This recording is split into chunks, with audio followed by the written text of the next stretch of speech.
much more. So I just wanna lift my hands and say that I love him. I just wanna lift my heart in praise. And I wanna be thankful. I wanna be grateful. I wanna remember everything that the Lord has done. I wanna be thankful. I wanna be grateful. I wanna be thankful. I wanna be grateful. I wanna remember everything that the Lord has done.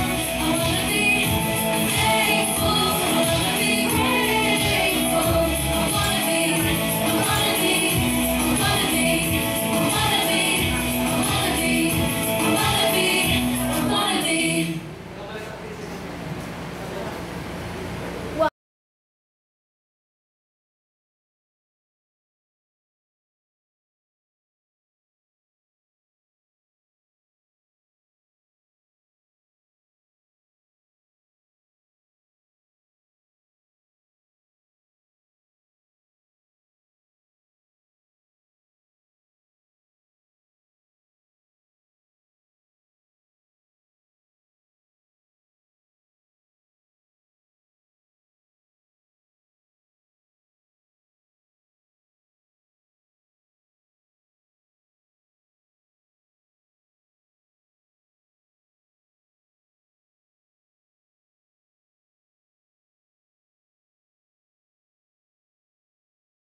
by the mercies of God, that you present your bodies a living sacrifice, holy, acceptable to God, which is your reasonable service.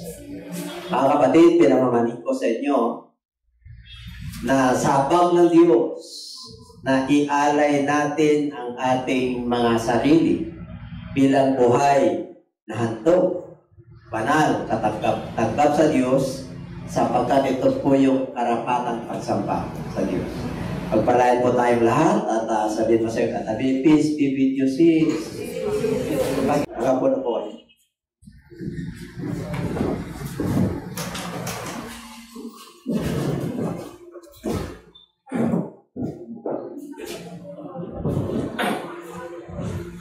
Okay, at kumusta na po kayo?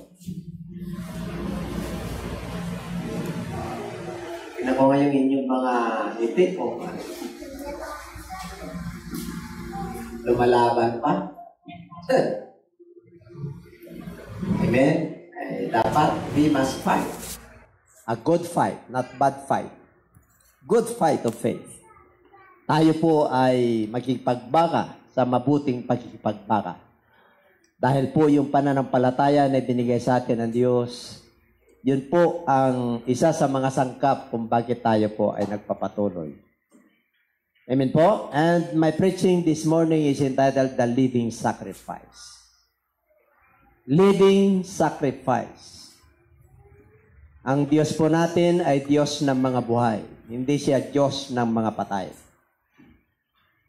Amen? At naalala ko po, in the book of Matthew, sa aklat ng Mateo, 22:32. Samantalang hinahanapan po ang butas ng ating Panginoon.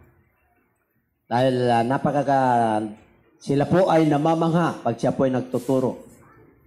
At yung kanyang turo ay talagang base sa kasulatan at sa mga nangyayari sa kasalukuyan at sa hinaharap. Kaya sila po ay namamangha. Kaya ang issue po rito, ang pinaka-content nito sa Book of Matthew 22, ito po yung issue sa pag-aasawa. Pag namatay na yung panganay, magkakapatid, ang customary po kasi nila, pag namatay yung kapatid, lalaki, ilan sila, at nabalo yung babae, para may magpapatuloy yung apelyido at saka yung mana, ay yung susunod. Panganay, nawala. Yung pasusunod, kung wala pang asawa. At kung wala pang asawa yung susunod, ganun po. Yun ang customary po nila. Ngayon, siyempre po, yun po ang kautusan ng Moses. At sabi nila, naging 7 yung magkakapatid, inamatay lahat. Sino raw yung tunay na asawa? Diba?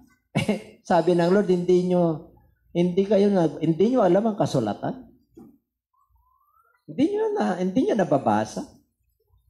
Sabi niya, ang Diyos ni Abraham at ang Diyos ni Isaac at ang Diyos ni Jacob, God is not the God of the dead, but of the living. Bakit niya sinabi yun? Hindi nila nakuha. Nakuha ba natin yan? Hindi rin, ano? Ano ibig sabihin ng Lord? Habang buhay yan, mayroon akong diary dyan. May listahan ako sa kanyang ginagawa. Kaya pagpatay na yan, tapos na yun.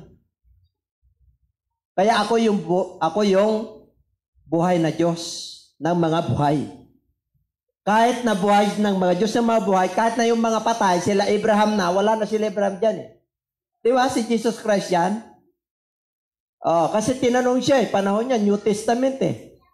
I am the God of Abraham, the God of Isaac, and the God of Jacob. God is not the God of the dead, but of the living.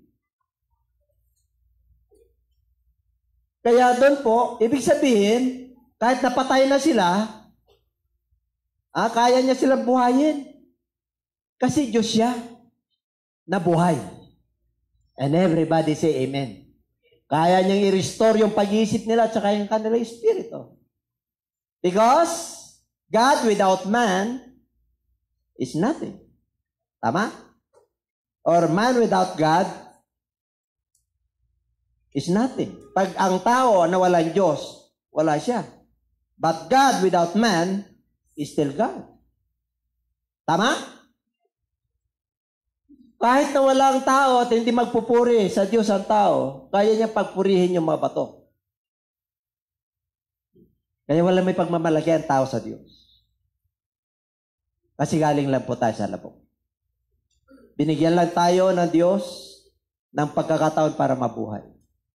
Kaya sabihin mo siyang katabi, champion ka. Champion ka. Kasi, dumating tayo sa ganitong edad. Wari, ang edad nyo, Yung mga 1950s, 1960s, 1970s, 1980s, mga 1990s, di ba? Pag sinabi kong na ganon, every 10 years po yun. Mga, di ba? Kaya, ang Diyos natin ay Diyos ng mga buhay. Pag ang tao ay buhay, samantalahin mo na maglingkod sa Diyos. In the book of Ecclesiastes chapter 3, verse 10. Di ba? He make all things beautiful in His time. Ibig sabihin, yung mga pangyayari sa ating mga buhay ay may kanya-kanyang kapanahunan. Kaya pag binigyan tayo ng Lord ng tsansa na mabuhay at may kalakasan, we must offer our body as a living sacrifice. Buhay! Marami bang patay sa labas? Papag-aralan natin. Palakpakan natin ang Diyos. Di ba? Meron bang Ecclesiastes chapter 3 dyan? Wala? Okay. Sige. Tingnan po natin, what are the components of man? 1 Thessalonians chapter 5 verse 23. Pag sinabing components, part of man. Okay, may bahagi. Ano yon? Now, may the God of peace Himself sanctify you completely, and may your Holy Spirit, soul and body be preserved, blameless at the coming of our Lord Jesus Christ. Ang Diyos ng kapayapaan, Siya mismo ang magpapabanal sa atin ng kompleto. Buo. Buo yung kabanalan. And may your Holy Spirit, ibig sabihin buo rin. Hindi happy spirit. Hindi 1/4. Whole, soul, and body. These were preserved blameless. Walang kapintasan. Walang mancha. Walang kulubot. You know why? Because God sanctified your body, your soul, and your spirit. Tinubos niya po tayo ng kanyang banal na dugo. Kaya sabihin mo siyang katabi, banal ka.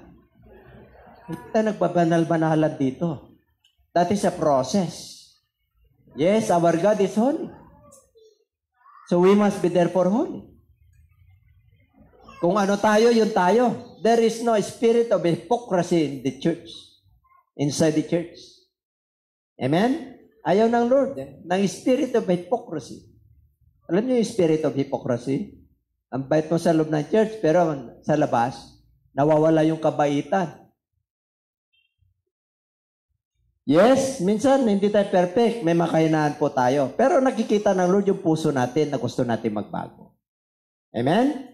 Kaya, nais ng Lord, number 1, living sacrifice. Ano yung i-offer natin na number 1? Yung ating katawan. So, if man has a components, body, soul, and spirit, so there is a parts of the body. Right? Siyempre, meron tayong parts of the body. Ano yun? Siyempre, may mind, may heart. Okay, yun ang tatalakayin po natin. Matthew chapter 16, verse 24. Tingnan muna natin yung body kasi meron tayong tinatawag na sacrifices. Living sacrifice. Diba title natin? Living sacrifice. Ibig sabihin buhay, pero yung sakripisyo mo, may mga pagdadaanan tayo na katanggap-tanggap sa Diyos na nagsakripisyo tayo alang-alang sa buhay na walang hanggan. Amen? Okay. Kaya yun yung tatalakayin po natin. Para maging kaaya-aya tayo. Sabi niya offer yourselves or your body as a living sacrifice. So, components of man is body, soul, and spirit. Punta muna tayo sa body. Ang tatalakayin po natin ay yung katawan natin kung paano ang desire nito, anong gusto nito. Tatandaan po natin, ang espiritu at ang laman ay magkakontra. Magkakontra. Ang dilim at liwanag ay hindi pwedeng magsama. Ang langis at tubig ay hindi rin pwedeng magsama. Okay? Kaya dito po, meron tayong sacrifices. Na kung susundin mo yung gusto ng Diyos, mapapaigi tayo. Pero kung ang susundin natin yung will natin, ay mahihirapan po tayo. Nakahanda na ba kayo? Palakpakan natin ang Diyos. Tingnan natin sa Matthew 16:24. Then Jesus said to his disciples, if anyone desires to come after me, let him deny himself and take up his cross and follow me. So there is a self-denial. Kung susunod daw tayo sa Kanya, kung gusto mo na maging follower ka ni Jesus, talagang Kristiyano ka talaga, kailangan meron kang self-denial. Let him deny himself. Pag sinabing deny, marami kang isa-sacrifice na isusuko. Ano yon? Yung gawa ng laman. Ano ba yung gawa ng laman? Nung body. Ang gawa ng laman, natutulog. Ayaw magsimba. Ayaw magpuri. Ayaw manalangin. Bakit? Ang pananalangin sa espiritu. Ang pagsamba sa espiritu. Di ba? Ang paghayo sa espiritu, gusto ng Lord yan Pero ang gusto ng katawan, ay wag muna, pagod ako. Wag muna. Sabi ng Lord, take up your cross. So there is a self-denial. What is cross? Pag sinabing cross sa Bible, ano yan? Suffering. Suffering. There are sufferings. Tayo lahat po rito ay may pinagdadaanan. Whether we like it or not. May suffering ba tayo? Meron. Maring may pinagdadaanan ka tungkol sa relationship. Maring may pinagdadaanan ka tungkol sa kabuhayan. Maring may pinagdadaanan ka tungkol sa karamdaman. Maring may pinagdadaanan ka tungkol sa emotional. So, lahat tayo rito wala accepted. So, take up your cross. Ibig sabihin, bitbitin mo yan. Kahit na may nararamdaman ka, kahit medyo nahihirapan ka, kailangan kunin mo pa rin yan. Hindi mo pwedeng bitawan yan. Kasi all of us has a crosses. Lahat tayo ay may cross. Pag labas pa lang natin sa mundong ibabaw na to, mayroon na tayong kabigatan na dala-dala. Pag iyak pa lang natin, natutuwa na yung magulang natin. Bakit? Buhay ka Ano yung kagipat ng buhay? Responsibility. Arugain mo, pakainin mo, palakayin mo, paaralin mo. That is suffering. And everybody say amen. So no one is exempted. Palapakan natin ng Diyos. Ano pala yan, Kaya sabi ng Lord, if you want to follow me, if you desire to come after me, then let him deny himself. So, ang daming kang isusuko. Pag Kristiyano ka, nung dati tayo na sugarol, ay siyempre, hindi na tayo sugarol ngayon. Alam nga naman, nandun pala tayo sa Kalasyaw cockpit. O kaya, nandyan tayo sa garden ng may sabungan dyan. Ala sa puti, ala sa pula. Mananampalataya na tayo, nag-iilaw na tayo. Isuko mo yun. Marami tayong isusuko. Ngayon, mga kapatid, and take up his cross and follow me yung his cross, kanya yun, hindi siya yun. Ang problema, sinusulo natin yung cross natin. Amen? Hindi mo sinasama ang ating Panginoon sa buhay mo. Tingnan niyo po, pag mayroon kayong yantok, yung yoke, sino po ang nagigib ng tubig rito? Wala na kasi puro nawasa na kayo. Medyo modern na kayo. Pero nung ako'y mga 50 years ago, 50 years ago pinag-usapan natin ngayon 50 years ago, hindi pa naman, katatapos lang ang war noon. After liberation pa lang. Nagsasalok na ako ng may yung sagwan, yung pinaka yoke. Kailangan dalawa po 'yon, balanse. Amen? Mahihirapan ka, kakalyuhin ito kung hindi mo lalagyan ng ng support dito. Kaya, gagawan mo ng paraan. Yun ang gusto ng Diyos. Yung hirap ka sa buhay, gusto niya pag-aanin. Ang problema, sinusulo natin. Ang dami tayong problema, manalangin tayo. Doon natin hanapin yung solusyon. Anong ginagawa natin? Pareho lang. Ilang years ago, ilang taon na tayo sa pananampalataya. Ay mga kapatid, ang lahat ng solusyon ay nasa dito sa kanya salita. Take up your cross.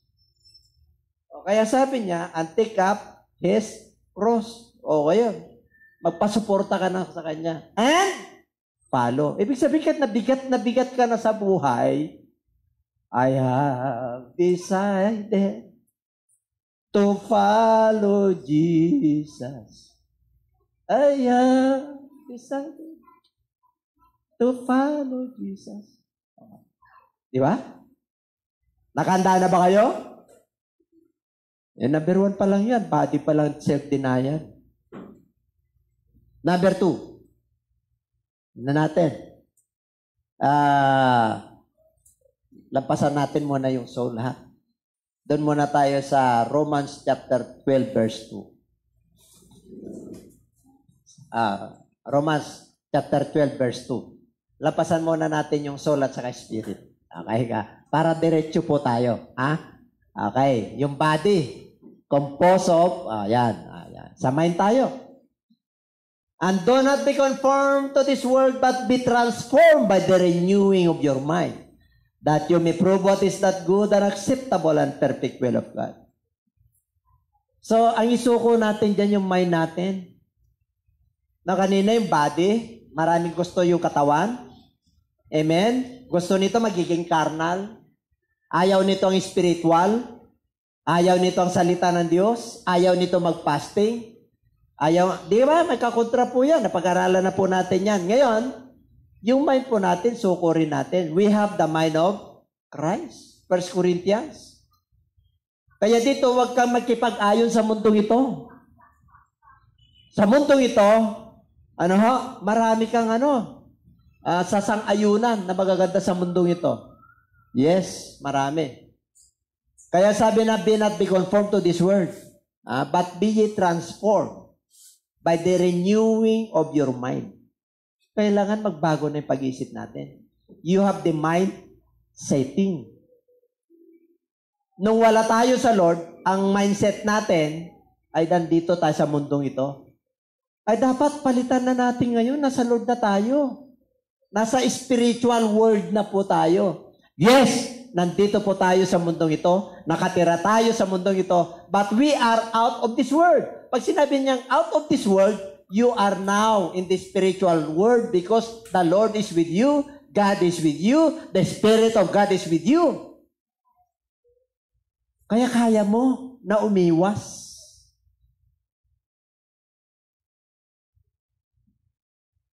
Diba? Kasunod ba tayo?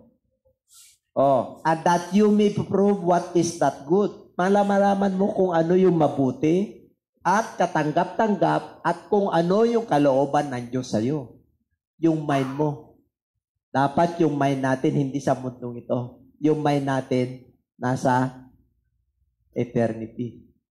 Nasa salita ng Diyos, nasa mga pangako ng Diyos. Okay? Mind. Body, mind, and heart. Punta tayo sa heart. Siyempre, yun po ang parts of the body. Yan yung ginagawa ng demonyo sa atin . Kaya hindi tayo nakaka-move on. Sabihin mo siyang katabi, move on. Oo. Tagal na tayo sa pananampalataya . Paano? Pinagsasabong mo yung laman at saka yung espiritu. Hindi, magkahiwalay po yan. Magkahiwalay ang dilim at liwanag. Pag nasa trabaho ka, nasa trabaho ka. Pero pag nasa church ka, nasa church ka. Pag madaling araw, manalangin ka. Ay ginagawa natin. Anak tayo ng Diyos, tapos punta tayo ng eternity, hindi tayo marunong manalangin. Hindi tayo marunong magpuri. Hindi obre yun. 24/7, magpupuri tayo sa Diyos. Ay tapos dito, hindi tayo nagpupuri. Ay, kaya wag na kayo magtaka kung kunti lang talaga papasok eh. Alam niyo mga kapatid, maramdaman mo lang nakasama mo ang Diyos sa buhay mo. Sapat na eh. Oo, ano na eh. Pero mo pa naman kasama mo ang Diyos sa buhay mo? You walk with God. You sleep with God. Pero mo, mga kapatid, ano ka? Wala kang katalo-talo ah. Yung iba naghanap pa ng loto, wala na. Maluluto yung utak mo riyan, saka matuturiti yan. Magkakaroon ka ng alta-persin yan. Magkakaroon ka ng hindi magandang pangitain. Instead na mag-vision ka sa gawain ng Diyos sa mga spiritual na bagay, sa mga eternity. Mga kapatid, kailan tayo maglalagay ng setting of mind pagdating sa spiritual? Ganun pa rin ba? Mula nung tayo po binago ng Diyos? Alam niyo po, ang dami akong nakakausap sa labas. Dami na raw silang natinan. Dami na raw. Mga professional. Kako, ang dami na. Iba-iba. Pwede bang meron ka bang na-retain sa mind at saka sa heart mo na nangusap ang Diyos sa'yo?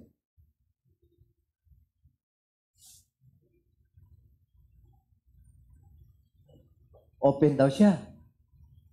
Pero mo, ni isa wala. Tapos gusto niya siya mag-share sa akin. Kwento lang naman ang kwento. Ano pa nang alam mo ng yun talaga sabi niya. Yung pagkalaki ni Jesus Christ, bata pa lang tayo, alam na natin pag December. Ano pa? Wala kang alam ng salita ng Diyos. Sabi mo, 8 taong ka sa pananampalataya. Nagising. Kako, pagkasama mo ang Diyos, salita niya, nandiyan nangungusap siya sa'yo. Babaguhin ka niya. May personal relation ka sa kanya. Kaya nangungusap siya sa'yo. And everybody say amen. Ganun katindi. Kaya nga, pagkakasama mo ang Diyos, hindi ka talaga nalulungkot eh. Kahit wala kang pera, masaya ka. Iba ka nga eh. Kahit na may karamdaman ka, masaya ka. Kakaiba ka nga eh. Hindi ka naman kasi taga rito eh. Susong-susong na yung problema mo, nakangiti ka pa. Iba ka nga talaga eh. Kaya huwag yung pansinin yung mga nakaka-discourage. Kaya lagi sinasabi ng Lord, lakasan nyo ang inyong loob. Pag anak ka ng Diyos, lakasan mo ang loob mo. There is a fight, there is a struggle. Alam nyo, pag anak ka ng Diyos, paglabas mo pala sa sinapupunan po natin, ng nanay natin, may labanan na eh. Gatas! Gatas! Yung nanay, magulang, saan ako kukuha? Saan ako kukuha? Pag silang pa lang, may labanan na eh. Palakihin po yan. Lumalaki gastos. Yung kita mo, hindi lumalaki. Kakalbuhin to. Karoon tayo kagad ng panot dito, di ba? Mamamroblema tayo. Kita mo, pagka walang Lord, mabigat. Pero pag nandiyan ang Diyos, pero mo you have the mind of Christ. Pero mo yung mga pangako niya, kahit na hirap ka na, nakangiti ka, tuwan-tuwan Diyos eh. Pero mo walang-wala ka na, Lord, salamat po, nakangiti ka eh. Saan ka nakakita na nilikha na nakangiti, walang-wala na? Di ba nakangiti ng Diyos? Pag nakangiti, walang-wala na, sa mental yun, nasubrahan. Pero kung normal ka naman, abay talaga anak ka ng Diyos, tunay, puro.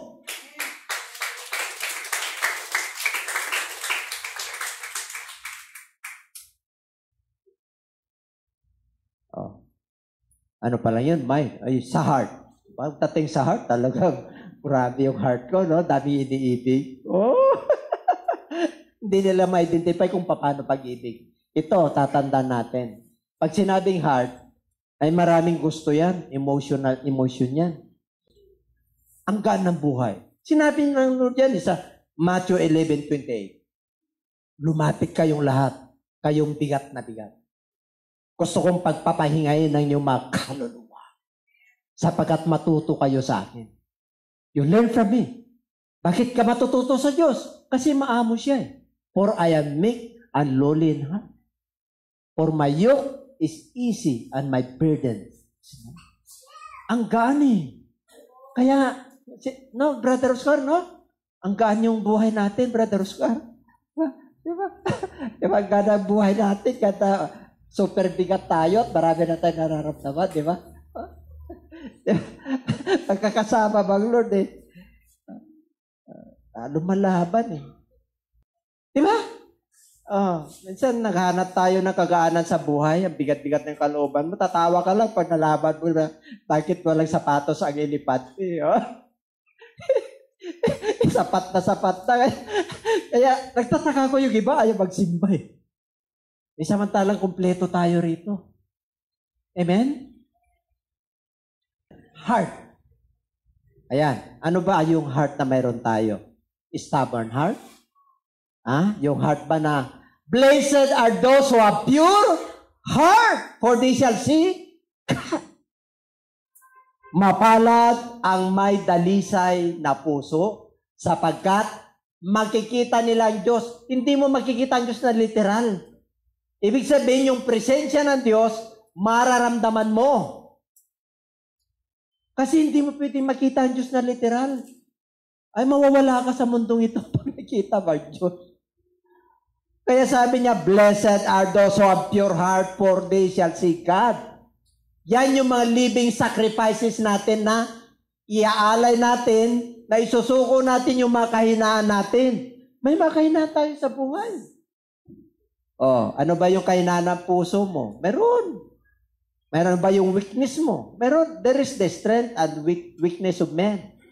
Meron tayo. Maring malakas ka sa ganitong bagay, mahina naman yung kapartner mo sa ganitong bagay. Meron. Hindi ka pwedeng perfect. Ang Lord lang perfect. Ano pa ang nakalagay sa heart? For where your treasure is, there your heart be also. Tanong, asan ngayon ang yaman nyo? Kasi sabi ng Lord, kung saan ang iyong puso, nandun ang iyong kayamanan. Asan bang tunay na kayamanan natin? Sa trabaho? Sa pamilya? Sa profesyon? Hindi masama yun. Hindi masama yun. Huwag ka lang magkamali na yan ay pansamantala lang. Ang tunay na kayamanan ay sa Diyos. Ang tunay na kayamanan ay yung kanyang salita. Ang tunay na kayamanan, yung banal na espiritu. Ang tunay na kayamanan ay yung buhay na walang hanggan. Yun ang tunay na kayamanan. Hindi nawawala, hindi lumilipas. You must focus. Don't focus yourself on the things that are on earth. Because the things that are on earth are temporary. Yung mga bagay-bagay na naranasan po natin, temporary lamang po. Ang nais ng Lord, we must set our mind on the things that are above, that are eternal. Yun yung mga pangwalang hanggan. Kaya pag tayo po ay nagre-restore, nakikinig ng salita ng Diyos, nagbabasa, nananalangin, humahayo, sumusunod sa mga batas ng Diyos, tayo po ay nag-imbak ng kayamanang panlangit. Kaya pag ikaw ay tumawag sa Lord, ay may deposito ka sa langit, hindi mag-withdraw ka. Lord, tanggapin mo yung ganito. Lord, pagkalooban mo ako ng ganito. Lord, tugunin mo ako. Bakit? Marami kang naimbak na kayamanang panlangit. Kaya nakakakilos ang Diyos sa ating mga buhay. And everybody say amen. Ay, yung ibang naimbak, hindi kayamanang panlangit, hindi kayamanang panlupa. Ano yung manaimbak kayamanang panlupa? Problema, bitterness, unforgiving spirit, unlovable. Di ba? Nagtatampo, nagtatantrum, hindi napagbigyan, hindi sinagot, hindi binigyan ng baon, hindi nakapag-aral ngayon. Ang dami. Nagtampo si misis, hindi na umuwi, tuluyan na. Kasi meron ng iba. Di totoo yun. Reality po yun. Ganon din si Mister. Reality po yun. Kaya pag hindi ka nag-ingat, mahirapan ka talaga eh. Totoo po yun. Kaya nga, mapalad tayo, kahit na nung tinawag tayo ng Lord, abay, kanya-kanya tayong di ba? Kapalpakan sa buhay. O, nung tinawag ako ng Lord, nakapokus ako dito. Heart, or where your treasure is. Kaya pag binuksan ng heart natin, yung yaman natin kay Lord, okay lang yung yaman mo yung sa asawa mo. Okay lang yung yaman mo, yung kabuhayan mo. Okay lang yun, pero wag yun ang number one. Ang number one si Lord. Kasi siya magbibigay ng lahat-lahat. Yun ang sikreto. Kasi pag si Lord ang yaman mo, ay naku, ang yaman mo sa pag-ibig, darling, I love you. You're nice and you're handsome. Talagang kasi dadagdagan ng Lord yung pag-ibig mo eh. Oh. Amen? Kasi ang kayamanan mo si Lord eh. Kahit na inuusig ka na, kahit na yung pamilya nyo talagang yung mana mo nasa bundok na. Diba? Nakangiti ka pa rin. Bakit? Nasa Lord ka eh. Siyang yaman mo. Sabihin mo nga sa katabi mo, ang yaman mo. Parang dito lang sa ngala-ngala. Ulitin mo nga, parang hindi pumapasok eh. Parang dito lang sa ngala-ngala eh. Kasi nararamdaman ko eh. Ang yaman mo sis. Gusto paramdaman ni Lord yung yaman na tunay, yung galing sa puso. Yung iba kasi galing sa puso eh. So to yung sinabi ng Lord eh. You honor me with your lips, but your heart is far away from me. So, asan na nga ba tayo? Or very. Okay. Punta ngayon tayo sa soul. Kasi kanina, you preserve blameless. Ano yung whole? Whole body, soul. Nasa soul na tayo. Kailangan naka-reserve yan, Naka-preserve. Leviticus. Speak to the children of Israel, saying, if a person sin unintentionally against any of the commandments of the Lord, in anything which ought not to be done, and does any of them, ang kaluluwa ay nagkakasala. Okay? Ang tanong, saan yung kaluluwa? Diba? Love Him with all your soul. Sabi ng Lord eh. Love Him with all your heart, soul. Ang tanong, saan yung kaluluwa? So, ibig sabihin, lahat tayo ay may kaluluwa. Kasi yung kaluluwa, yun yung hahatulan, yun yung hindi namamatay. Ang namamatay, itong laman, itong flesh. Kumbaga sa ito yung katawan na nagkasala, galing sa labok, babalik sa labok. So, yung kanyang kaluluwa ay yun ang lalagyan ng laman pagdating ng Judgment Day. Kaya hindi namamatay ang soul. Ang namamatay lang po, yung body, yung flesh. Okay. Kaya pag nawala na yan, siyempre po kahit na karnehin yan, katayin yan, kahit nilalagay sa laboratory yan, hindi na mag-aaray yan. Kasi wala na yung espiritu at yung kaluluwa, nakapreserve lang yan. Kay Lord lahat po yan. Okay, maliwanag po. Kaya dito po, pag sila ang nagkakasala ay kaluluwa, mayroon silang mga inaalay. Unintentionally po yan. Pero marami po yan sa Leviticus. Ang kala nung iba, hindi nagkakasala ang kaluluwa. Hindi po. Nagkakasala. Ano ba yung mga kasalanan ng kaluluwa? Diba? Diba? Yung mga unintentional. Kasi may kasalanan kasi ng carnal, yung flesh. Yung mga adultery, yan, fornication. Yan, yung pagnanakaw, yung act ng pero yung sa kaluluwa po sa mind, yung you have lust after her. Yung mind, covetousness. Kahit na hindi mo ginawa, nasa mind, nasa heart. Okay? Yun yung soul. And everybody say amen. Okay? Meron pa ba dyan? So, soul. Nasa spirit na po tayo. So, ang sabi riyan, okay, sa Romans 12:1 kanina at saka sa 1 Thessalonians 5:2-3, kailangan nakapreserve yung body, soul, and spirit buo. Preserve, blameless. Kailangan ligtas po yan. Ligtas yung ating body, ligtas yung ating soul, at saka ligtas yung ating, yung espiritu na nasa atin po. Ngayon, spirit. 1 Corinthians 2:14. But the natural man does not receive the things of the Spirit of God, for they are foolishness to him, nor can he know them, because they are spiritually discerned. So magkakontra ang Espiritu at saka yung laman. Ibig sabihin yung Espiritu po dyan, yung Espiritu ng Lord. Yung sa Word of God, sa Holy Spirit, magawaing pang yan. Kasi mayroon po tayong Espiritu.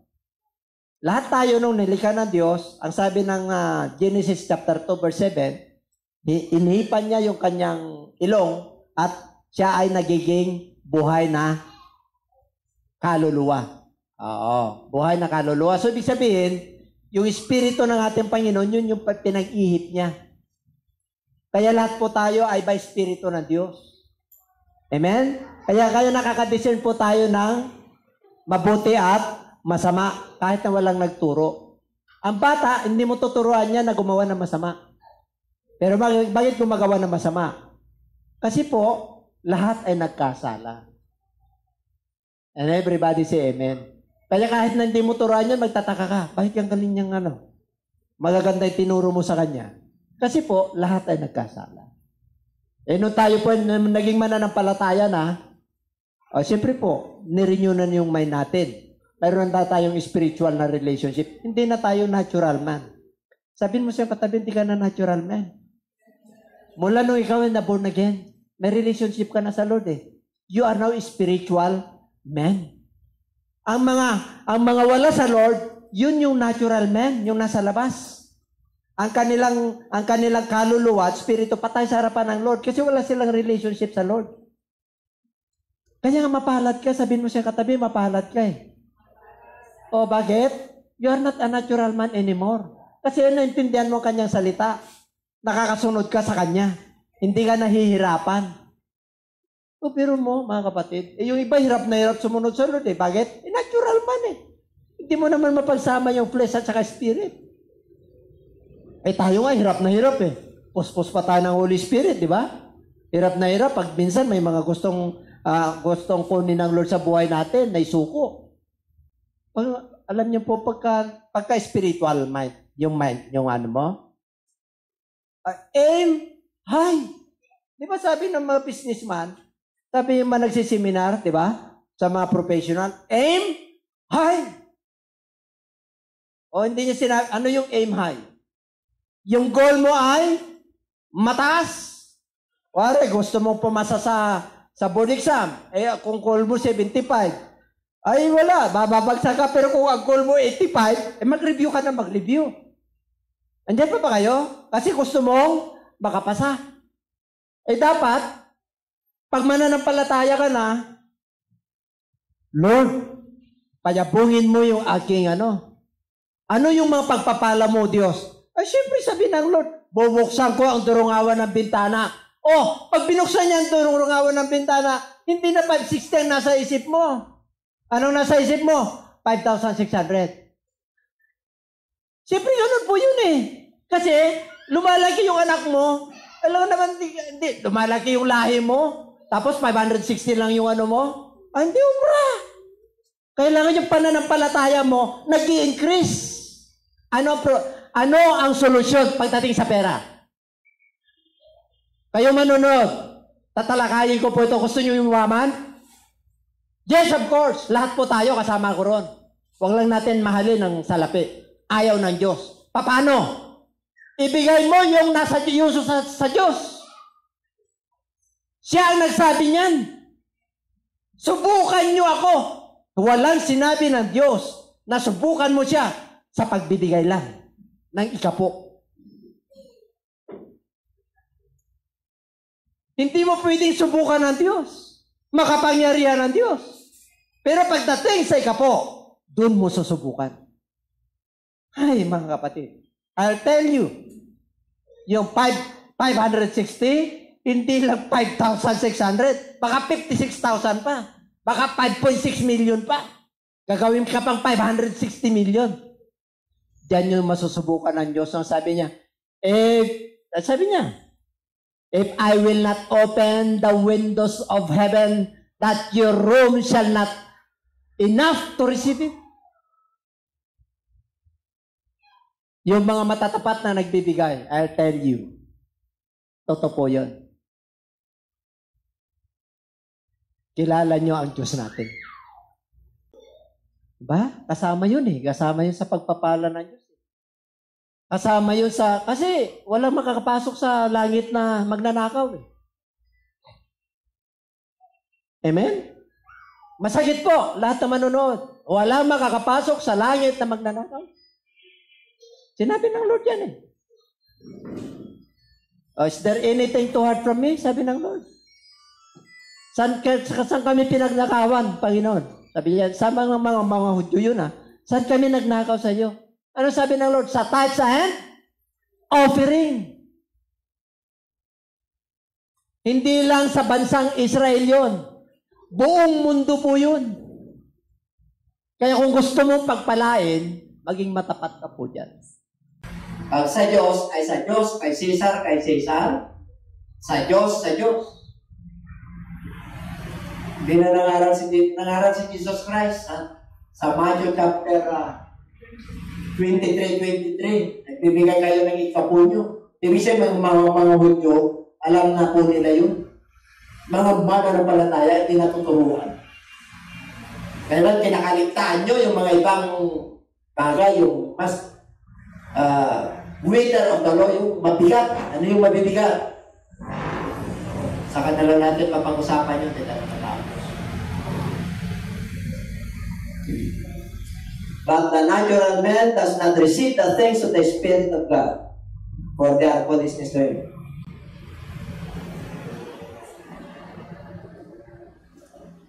Palapagan natin ang parang nag-stop tayo sa text sa open. Parang nabigla kayo, no? Kayo ko na sinabi yun. Sabi niya, saan pa karang namin pinagdanakawan? Kaya matindi yun. Kung gusto niyo yung devourer, hindi papasok sa inyo. Yung mga karamdaman, yung masakit na matitindi, hindi ganyan para sa kanya. Protektado po kayo. Spiritually, financially, sa trabaho, sa promotion, sa pamilya, sa kabuhayan. Yan ang magpo-protect sa inyo pagdating sa kabuhayan. Protektado ka. Hindi makakapenetrate ang devourer. Alam mo yung devourer? Yung yung maninira. Kasi kung wala kang protection sa Lord, ako pag nakita ka nila na marami ka, dami kang kaibigan. Sinabi ni Solomon yan. Pag mayaman ka, marami kang kaibigan. Totoo po yan. Maraming lalapit sa iyo. Pero pagka mahirap ka, wala ka anong lalapit sa iyo. Pero ang pinaka doon, mag-ingat ka pag mananampalataya ka. Ingatan ang Lord yung yaman mo. Yes. Pati yung mga, kung hindi pa darating si Lord, ang makikinabang yung mga layan, yung mga nyo, yung mga kaapu-apuhan nyo, blessing ng Lord yan eh. Blessing po ng Lord po yan. Maniwala na po kayo. Hallelujah, praise God. Now, bakit kailangan mayroon tayong tinatawag na living sacrifice? Bakit yung body? Kailangan magiging holy. Diba? Acceptable, kaaya-aya. 12:1 ng Romans. Ibalik mo doon bago tayo mag-conclusion. Romans 12:1, I appeal to you, my brethren, but by the mercies of God, you present your bodies a living sacrifice, holy, so holiness. Acceptable to God. Katanggap-tanggap pa tayo yung sinasacrifice natin. Katanggap-tanggap pa tayo yung panahon, yung oras, yung talent, o exist na lang yung binibigay natin sa Diyos. Katanggap-tanggap ba yung binibigay natin na talent? Yung oras natin, katanggap-tanggap pa? O exist na lang dahil kailangan mo lang? Yun ang ibig sabihin ng living sacrifice. Tayo po, pag mananampalataya ka na may ministry ka na, ay dati na nanalangin ka 5 minutes lang, 10 minutes, 20 minutes. Ngayon, pastor ka na, ay kailangan nanalangin ka na kahit na papaano. Medyo apahabaan mo na. Kasi pinakatiwala ka na ng Lord na ma-ministry. Amen? Kanya yun eh. You must pay your tithes. Ang tithes is an obligation. It is a responsibility to every human being on earth. Hindi po ano yan, hindi po obligasyon. Hindi po obligasyon ng tao yan. Yan ay pay. Bayan mo sa Diyos yan dahil kanya yung 10%. 90 lang sa'yo. Everybody say amen. Meron pang gusto ng Lord na may offering. Kasi yung tithes 10% lang po ba, di ba? Numeral ka, o tithes ang offering. Ibig sabihin, yung measurement ng Lord, 10%, huwag mo papawasan. Yung measurement mo, sa'yo na yun. Kung magkano bigay mong offering. Ngayon, di banal lang. Living sacrifice na to. Buhay, may Holy Spirit. Katanggap-tanggap na. Value, binavalue natin yung panahon natin. Nagdagdag tayo, which is your servisyo mo yan sa Lord. Reasonable service. Reasonable. Servisyo mo sa Lord yan, kapatid. Dahil sa buhay na wala ka, niligtas tayo, servisyo sa Lord yan.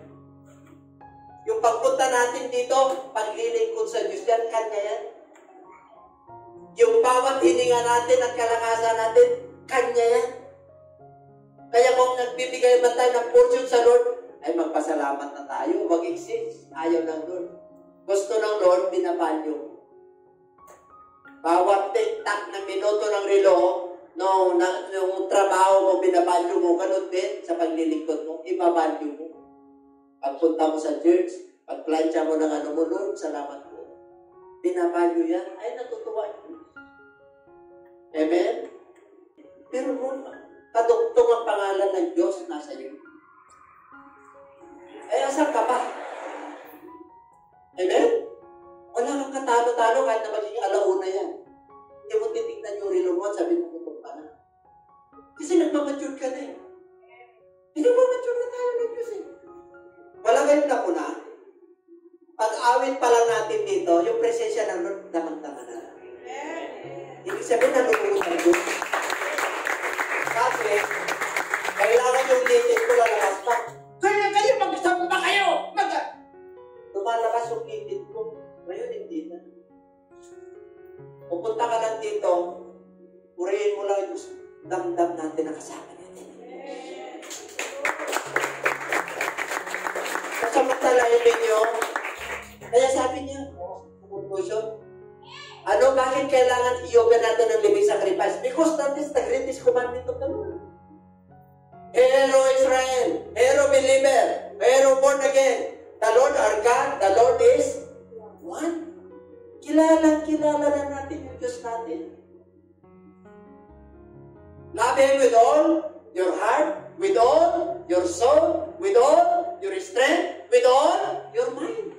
Pag yan ang ginawa natin sa buhay natin, I'll tell you, mula ngayon, hanggang sa wala na tayo, abutan pa tayo ng Lord o hindi. Kung sakaling nag-rapture tayo, hindi, siya lang ang nakakalam. Panalo na. Panalo ka na. Basta sumunod ka lang. Pati anak mo, pati ako mo, papagpalain ng Diyos. Pangako niya po yan. Hindi ako nagsabi. Diyos ang nagsabi. Kaya sabi niya itinakda ko na ang sumpa at pagpapalag. Itinakda na. Pag sinabing itinakda na, baka mamimili ka na lang. Sabi mo sa katabi, mamimili ka na lang. Anong piliin mo? Sumpa o pagpapala? Yan. Basahin nyo sa Deuteronomy chapter 20. Nandyan lahat ang mga pagpapala ng Diyos. Nakasit na po yan. Woo! Hallelujah! Praise the Lord!